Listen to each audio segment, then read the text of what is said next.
Hello all, welcome to my channel. நம்ம இன்றைக்கி இந்த வீடியோவில் என்ன பார்க்க போகிறோன்னா, தினம் ஒரு திருக்குறள். அந்த டாப்பிக்கில் டெய்லி நம்ம ஒரு திருக்குறள் பார்க்க போகிறோம். அண்ட் அதோட மீனிங் ஆஸ் வெல் அஸ் அந்த திருக்குறளில் வர வேர்ட்ஸில் ஏதாச்சும் இம்பார்ட்டண்டான வேர்ட்ஸ் இருந்தால் அதோட மீனிங்கும் பார்க்க போகிறோம். ஓகேவா? அண்ட் பார்க்குறவங்கெல்லாம் அப்படியே கொஞ்சம் லைக் பண்ணிவிட்டு சப்ஸ்கிரைப் பண்ணிவிட்டு உங்களோட சப்போர்ட்டையும் கொடுங்க.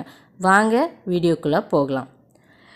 இந்த டே 1 திருக்குறளில் நம்ம ஒழுக்கமுடைமை அந்த அதிகாரத்திலிருந்து தான் ஃபஸ்ட்டு குறள் பார்க்க போகிறோம். ஃபஸ்ட்டு குறள் என்னென்னா, ஒழுக்கம் விழுப்பம் தரலான் ஒழுக்கம் உயிரினும் ஓம்பப்படும். ஓகேவா? அண்ட் குறளை பார்க்குறவங்க எல்லாருமே நல்லா குறளை படித்து வச்சுக்கோங்க.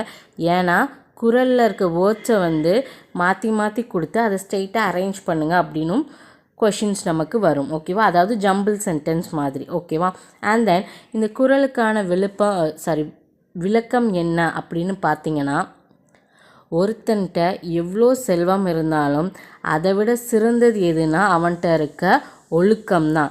ஒருத்தனோட ஃபஸ்ட்டு ப்ரியாரிட்டியாக அவன் எதை கட்டி காப்பாற்றணும் அப்படின்னா அவனோட ஒழுக்கம், அதாவது குட் பிஹேவியர்ஸோடு இருந்தால் தான் அவன்கிட்ட இருக்க மற்ற செல்வங்கள் எல்லாமே வேல்யூபிளாக கருதப்படும். அப்படிங்கிறது தான் இந்த குறளோட விளக்கம்.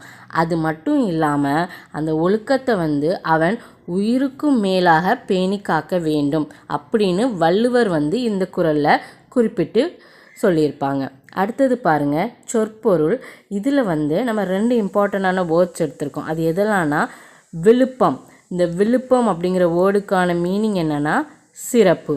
அடுத்தது இரண்டாவது என்ன வேர்டு எடுத்திருக்கேன்னா ஓம்பப்படும். இந்த ஓம்பப்படும் அப்படிங்கிற வேர்டுக்கான மீனிங் என்னென்னா காத்தல் வேண்டும். ஐ ஹோப் இந்த வீடியோ உங்களுக்கு பிடிச்சிருக்குன்னு நினைக்கிறேன். பார்த்தா லைக் பண்ணுங்கள். உங்கள் ஃப்ரெண்ட்ஸ் யாரெல்லாம் எக்ஸாமுக்கு ப்ரிப்பேர் பண்ணுறாங்களோ அவங்களோட ஷேரும் பண்ணுங்கள். Thank you all. தேங்க்ஸ் ஃபார் வாட்சிங்.